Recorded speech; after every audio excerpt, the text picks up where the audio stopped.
बच्चों, SPG classes में आप सभी का स्वागत है। आज हम कक्षा 12 भोजस्योदार्यम पढ़ाएंगे संस्कृत में, है ना। और ये परीक्षा की दृष्टि से बहुत महत्वपूर्ण है। आप लोग इसकी तैयारी कर लेना और फेयर वर्क में भी आप कर सकते हो। ततः कदाचित द्वारपाल आगत्य महाराजम भोजम प्राह, है ना। तथा माने इसके बाद, कदाचित माने कोई है, और द्वारपाल माने जो गेट के पास खड़े होते हैं द्वारपाल। आगत्य माने आकर के महाराज भोजम, महाराज भोज को, यानी महाराज भोज से, प्राह माने कहा, यानी कोई दरबारी है, कोई दरबारी है, उसने आ करके महाराज भोज से कहा। तो हम लिखेंगे कि तथा कदाचित द्वारपाल आगत्य महाराजम भोजम प्राह। इसके बाद कभी द्वारपाल ने आकर महाराज भोज से कहा, है ना। क्या कहा? देव कौपीन अवशेषो विद्वान द्वारि वर्तते इति, है ना। हे महाराज लंगोटी मात्र, कौपीन माने लंगोटी, अवशेष माने बचा हुआ, मात्र, यानी हे महाराज लंगोटी मात्र पहने हुए एक विद्वान दरवाजे पर उपस्थित हैं। ये आकर के उस दरबारी ने महाराज भोज से कहा। तो भोज ने क्या कहा? राजा प्रवेश इति प्राह। राजा ने कहा कि उन कवि को प्रवेश कराओ, यानी उनको ले आओ यहाँ पर। तथा प्रविष्टा स कवि भोजम आलोक्य अद्य में दारिद्र्य नाशो भविष्यत इति। तब उस सह, है ना, तथा प्रविष्टा, तब प्रवेश किया हुआ उस कवि ने, है ना, आ गए वो अंदर। तब प्रवेश किए हुए उस कवि ने भोजम आलोक्य राजा भोज को देख करके मन में सोचा, भोजम आलोक्य राजा भोज को देख करके अद्य में दारिद्र्य नाशो भविष्यत इति। आज हमारी गरीबी, आज मेरी गरीबी दूर हो जाएगी, आज मेरी दरिद्रता नष्ट हो जाएगी। मत्वा, ये मान करके, तुष्टो यानी संतुष्ट हो करके, हर्ष अश्रुणि मुमोच, उनके आंखों से खुशी के आंसू बहने लगे।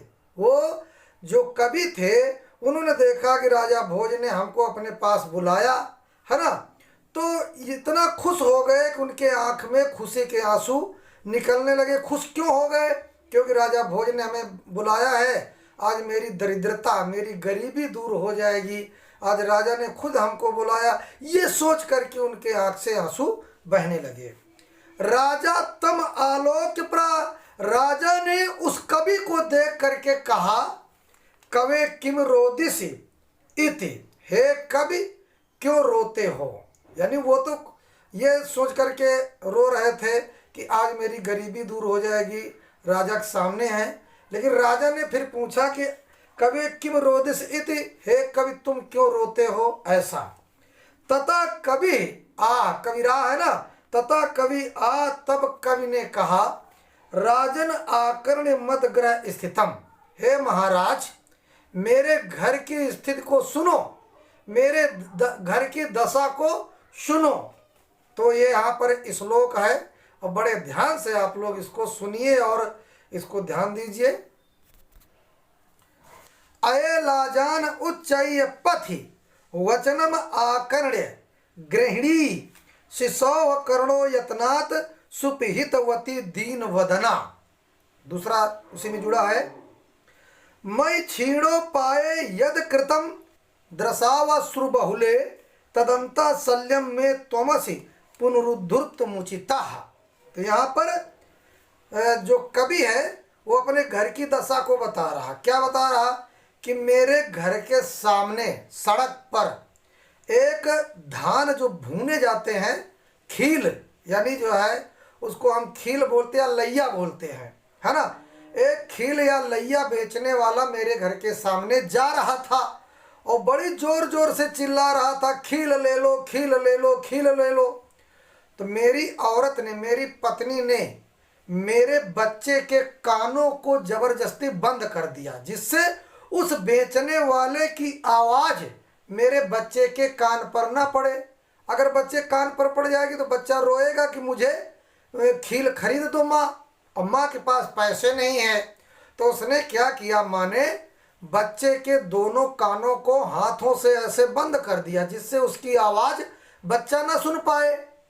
और फिर कानों को बंद करके उसने मेरी ओर देखा। कभी कह रहा मेरी पत्नी ने अपने बच्चे के कानों को बंद करके मेरी ओर देखा, और मेरी ओर देखा तो मेरी पत्नी के आंखों में आंसू थे, रोते हुए मेरी ओर देखा। तो मेरे हृदय में उसके दुख को देख करके बच्चे की को जो है बच्चे को और अपनी पत्नी की दशा को देख करके मेरे हृदय में दुख के कांटे चुभ गए। मेरे हृदय में कांटे जैसे चुभे। और हे महाराज, उन कांटों को निकालने में आप ही सक्षम हैं। तो आइए श्लोक में देखते हैं। अये लाजान उच्चय पथि, है ना, वचनम आकर्ण गृहिणी। अये लाजान उच्चय, अरे खील ले लो, खील ले लो। ऐसा रास्ते में वो बेचने वाला, खील बेचने वाला चिल्ला रहा था। ऐसा ऊंचे स्वर से रास्ते में बेचने वाले की आवाज सुनकर वचनम आकर्ण मद गृहिणी, वचनम आकर्ण गृहिणी, है ना, आवाज सुनकर मेरी पत्नी ने शिशौ कर्णो यत्नात् सुपिहितवती, है ना, बच्चे के कानों को प्रयास पूर्वक, यत्न पूर्वक बंद करके, और जो है बंद करके दीन वदना, दीन मुख वाली मेरी पत्नी ने, है ना, दृशा वस्त्र बहुले, उसने अपने आंख में आंसू भर करके मेरी ओर देखा। यत्नात् सुपिहितवती, यानी बच्चे के कानों को यत्न पूर्वक बंद कर दिया, और दीन मुख वाली मेरी पत्नी ने आंख में आंसू भर करके मेरी ओर देखा। मैं छीड़ो पाए यद कृतम, मेरे पास कोई उपाय नहीं था जिसे मैं कुछ कर सकूं, है ना। तो बंद करके दीन मुख वाली मेरी पत्नी ने मुझ उपायहीन पर जो आंसुओं से भरी दृष्टि डाली, मेरी पत्नी ने जो है भरी दृष्टि डाली, आंसुओं से भरी दृष्टि डाली, वो मैं तदंता शल्यम में तुम से पुनरुद्धृत मुचता, वह मेरे हृदय में कांटों के समान चुभ गए, जिसे आप ही निकालने में समर्थ हैं। तुम से पुनरुद्ध मुचिता, यानी आप ही निकालने में समर्थ है। तो कहने का मतलब है कि अरे खील ले लो, खील ले लो। ऐसा ऊंचे स्वर में रास्ते में बेचने वाले की आवाज सुनकर मेरी पत्नी ने बच्चे के कानों को यत्न पूर्वक बंद करके दीन मुख वाली मेरी पत्नी ने मुझ उपायहीन पर जो आंसुओं से भरी अपनी नजर डाली, अपनी दृष्टि डाली, वो मेरे हृदय में कांटों के समान चुभ गई। वो उसकी दृष्टि मेरे हृदय में कांटों के समान चुभ गई, जिसे आप ही निकालने में समर्थ हैं। ऐसा उस कवि ने राजा भोज से कहा। आगे क्या कहा? राजा शिव शिव इति उदीरयन प्रत्यक्षरम लक्ष्यम दत्वा प्राह। राजा ने कल्याण हो, शिव ने कल्याण, यार शिव शिव, राजा ने कल्याण हो, कल्याण हो, है ना, बड़ी उदारता से कहते हुए प्रति अक्षर में लाख लाख सोने की मुद्राएं देकर कहा, त्वरितम गच्छ गृहम, तुरंत अपने घर जाओ, त्वद गृहिणी खिन्ना वर्तते, तुम्हारी पत्नी बहुत दुखी है, तुम्हारी पत्नी बहुत दुखी है। अन्यथा भोजा श्री महेश्वरम नमितुम, अन्यथा भोजा श्री महेश्वरम नमितुम शिवालयम अभ्यगच्छत। अन्य माने दूसरे, दा माने दिन, दूसरे दिन राजा भोज भगवान शंकर को, दूसरे दिन राजा भोज भगवान शिव को नमस्कार या प्रणाम करने के लिए, है ना, शिव मंदिर गए। इसके बाद तदा कोपि ब्राह्मण राजानम शिव सन्निधो प्राह, तब कोई ब्राह्मण राजा भोज को शिव के सामने देख कर बोला, है ना, देव महाराज अर्धम दानो वैरिणा गिरजयाप्य अर्धम शिव स्याहृतम देवेत्थम जगति तले पुरहरा अभावे समुन्मीलति। तो यहाँ पर अर्धम दानो वैरिणा, दानो माने राक्षस, वैरिणा माने दुश्मन है, राक्षसों के दुश्मन। तो तीसरा दोनों पद मिलकर के तीसरी ओर संकेत कर रहे हैं, किसके? विष्णु की ओर। यानी दानो माने राक्षस, वैरिणा माने दुश्मन, दानों के बैरी अर्थात विष्णु। यहाँ पर बहुब्री समास, यहाँ पर बहुब्री समास। तो भगवान शंकर का, शिव जी का आधा भाग विष्णु जी ने ले लिया, है ना। और गिरिजया अप्य अर्धम शिव से हरतम, और आधा भाग पार्वती जी ने ले लिया। देवेथम जगती तले पुरहरा अभावे, है ना। इस पृथ्वी तल पर भगवान शिव के देह रहित हो जाने पर, देवेथम जगती तले पुरहरा अभावे समुन्मीलति, उन्मीलत यानी जड़ सहित शंकर जी का सर्वथा अभाव इस संसार में हो जाने से, यानी इस पृथ्वी पर भगवान शिव के देह रहित हो जाने पर अब क्या हुआ? गंगा सागरम अंबरम, गंगा सागरम अंबरम शशिकला नागाधिपा क्षमा तलम। आकाश में अर्थात जो है गंगा, गंगा समुद्र में मिल गई, गंगा सागरम, और अंबरम शशिकला, और जो है चंद्रमा की सारी कलाएं आकाश में चली गई, है कि नहीं। और जो है शशिकला नागाधिपा क्षमा तलम, और शेषनाग पृथ्वी तल के नीचे पाताल में चले गए, है ना। सर्वज्ञ तुम अधीश्वरम तुम अगमत, है ना। सर्वज्ञता और ईश्वरता, सर्वज्ञता और ईश्वरता जो है आपको प्राप्त हुई है राजा भोज, आप में आ गई। भगवान शंकर जी की जितनी सर्वज्ञता थी, जितनी ईश्वरता थी, वो आप में आ गई, है ना। और त्वम मम तु भिक्षाटनम, और भिक्षाटन यानी भीख मांगना मुझ में आ गया, मेरे हिस्से में भीख मांगना आया। राजा तुष्टम तस्मै प्रत्यक्षरम लक्ष्यम ददौ, राजा संतुष्ट होकर, राजा ने संतुष्ट होकर के उसको, किसको? ब्राह्मण को प्रति अक्षर में लाख लाख सोने की मुद्राएं दी। अन्यथा राजा सम उपस्थिताम सीताम प्राह, दूसरे दिन राजा ने सभा में उपस्थित कवियत्री सीता से कहा, देवी प्रभा, हे देवी सुबह का वर्णन करो ऐसा। तो सीता प्राह, सीता बोली, क्या बोली? कि विरल विरला स्थूलास्तारा कला विव सज्जना कला धन इव। कला माने क्या होता? कलयुग, है ना। कलयुग में सज्जनों के समान ही कहीं कहीं बड़े बड़े तारे दिखाई दे रहे हैं। देखो, अगर सुबह देखो, सुबह का वर्णन सीता कर रही, और सुबह देखिए तो कहीं कहीं मोटे मोटे तारे दिखाई देते हैं। जैसे कलयुग में यहाँ कहीं कहीं सज्जन दिखाई देते हैं, कहीं कहीं अच्छे लोग दिखाई देते, सब जगह नहीं होते। उसी तरह जो है सुबह जैसे तारे कहीं कहीं मोटे मोटे दिखाई देते हैं, तो वही यहाँ कवियत्री सीता ने क्या कहा? कलयुग में सज्जनों के समान ही कहीं कहीं बड़े बड़े तारे दिखाई दे रहे हैं, है ना। अमन इव मुने सर्वत्रैव प्रसन्नम भूनवा, मुनि के यानी मन इव मुने सर्वत्रैव प्रसन्नम भूनभा, मुनि के मन के समान आकाश सर्वत्र स्वच्छ हो गया। जैसे मुनि लोगों का दिल सफा होता है, जैसे मुनि लोगों का मन साफ होता है, वैसे कवियत्री सीता यहाँ कह रही कि सुबह सुबह वैसे आकाश भी स्वच्छ है। अपसरत च ध्वांतम चित्तात सताम इव दुर्जनः, और यहाँ पर देखिए अपसरत, है ना। और सज्जनों के चित्त से दुष्टों के समान अंधकार दूर हो रहा है, अंधकार दूर हो रहा। जैसे सुबह देखिए जब सूर्य की रोशनी आती है तो अंधकार धीरे धीरे दूर हो जाता है।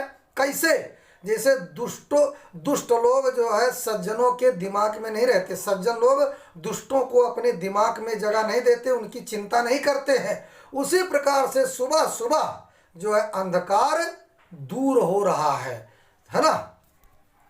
जैसे सज्जनों के मन में दुष्ट लोग नहीं होते, सज्जन लोग किसी की चिंता नहीं करते, उसी प्रकार से सुबह अंधकार भी नहीं रह जाता है, धीरे धीरे दूर हो जाता है।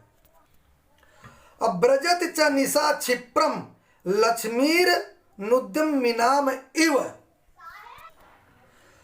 और प्रयत्नहीन व्यक्तियों की प्रयत्नहीन व्यक्तियों की लक्ष्मी के समान रात्रि भी शीघ्रता से भागी जा रही है। जैसे सुबह आती है तो रात्रि भागती है, वैसे जो आदमी प्रयत्न नहीं करता, आलस है ना, जिसके अंदर आलस है, उसकी लक्ष्मी भी धीरे धीरे खत्म हो जाती है। तो ब्रजच्च निशा क्षिप्रम लक्ष्मीर नुद्यम मिनाम इव। जैसे आलसी आदमी के पास लक्ष्मी धीरे धीरे, धन धीरे धीरे खत्म हो जाता है, उसी तरह से सुबह रात्रि भी खत्म हो रही है। तो राजा तस् लक्ष्यम दत्वा कालिदासम प्राह। राजा ने उस कवियत्री सीता को लाख लाख सोने की मुद्राएं दे करके कालिदास से कहा, सखे त्वम प्रभातम वर्णय इति। हे मित्र, तुम भी सुबह का वर्णन करो ऐसा। तथा कालिदासा प्राह, तब कालिदास ने कहा, क्या कहा, अब देखिए यहाँ पर, अभूत प्राची पिंगा रसपति रिव प्राप्य कनकम। कनकम माने सोना, रसपति माने क्या होता, पारा, मरकरी, पारा, और पिंगा माने पीली, और प्राची माने पूर्व दिशा, है ना। तो जैसे पूर्व दिशा सोने से मिलने पर, पूर्व दिशा सोने से मिलने पर, सोना माने सोना, यही गोल्ड। सुबह देखिए सूर्य निकलता है तो पूर्व दिशा में सोने जैसा हो जाता है चारों ओर, है ना। पूर्व दिशा में ऐसा लगता है सोना दिखाई दे रहा। तो पूर्व दिशा सोने से मिलने पर पारे के समान पीली हो गई है। अब गतच्छाय चंद्रो बुधजन इव ग्राम में सदस्य। और चंद्रमा, सुबह देखिए चंद्रमा ग्रामीणों की सभा में, चंद्रमा ग्रामीणों की सभा में विद्वान के समान छविहीन हो गया है। जैसे कोई विद्वान है और वो गंवारों के बीच में बैठा है तो उसकी शोभा बेकार हो जाती है, उसी प्रकार से सुबह सूर्य के निकलने से चंद्रमा की सुंदरता छीड़ हो जाती है। तो वही यहाँ लिखा, चंद्रमा ग्रामीणों की सभा में, यानी गंवारों की सभा में विद्वान के समान छवि। क्षणम छीड़ा तारा नृपत इवानुद्यम पराह। तो यहाँ पर और उद्यमहीन, जो मेहनत नहीं करते राजा लोग, है ना, आलसी राजा, और उद्यमहीन राजाओं के समान तारे क्षण भर में कमजोर हो गए हैं, छीड़ हो गए हैं। जैसे सुबह देखिए तो तारे कमजोर हो जाते, सूर्य जब निकलता है तो तारों का प्रकाश मंद हो जाता, तारे छीड़ हो जाते हैं। तो उसकी तुलना कालिदास ने यहाँ ये किया कि जैसे तारे छीड़ हो रहे हैं, वैसे आलसी राजा भी, और जो उद्यमी नहीं, जो परिश्रमी नहीं, ऐसे राजा भी कमजोर हो जाते हैं, छीड़ हो जाते हैं। न दीपा राजन्ते द्रविण रहता नाम इव गुणाह। और धनहीनों के गुणों के समान दीपक शोभित नहीं हो रहे। तो जैसे कोई आदमी अमीर है और उसके पास गुण नहीं, यानी उस धन को सुरक्षा करने के नियम नहीं मालूम उसको, और धन ऐसे चला जाता है। तो वही यहाँ लिखा कि और धनहीनों के गुणों के समान दीपक शोभित नहीं हो रहे हैं। भाई जब सवेरे सूर्योदय होता है, अगर दिया जलाओ तो दिया के लाइट उतना नहीं प्रकाशित होता, उतना नहीं अच्छा लगता है ना। उसी प्रकार से अगर कोई अमीर आदमी है, धनवान आदमी है, और उसके पास गुण नहीं है, तो वो अपने धन को सही रास्ते में नहीं लगा पाता है। तो वही यहाँ लिखा है कि और धनहीनों के गुणों के समान दीपक शोभित नहीं हो रहे हैं। राजा ने, है ना, राजा अति तुष्टा तस्मै प्रत्यक्षरम लक्ष्यम ददो। राजा ने अत्यधिक संतुष्ट होकर के कालिदास को भी, उसे भी प्रत्येक अक्षर में लाख लाख सोने की मुद्राएं दिया। धन्यवाद बच्चों। वीडियो लाइक करिए, सब्सक्राइब करिए और कमेंट करिए। और बच्चों एक बात और करना कि इस जो है वीडियो को आप लोग शेयर कर देना, जिससे आपके दोस्तों को भी इस वीडियो के माध्यम से उनको भोजस्योदाहरण की अच्छी पढ़ाई हो। धन्यवाद, नमस्कार। और एसपीजी क्लासेज में आप लोग बने रहिए। धन्यवाद।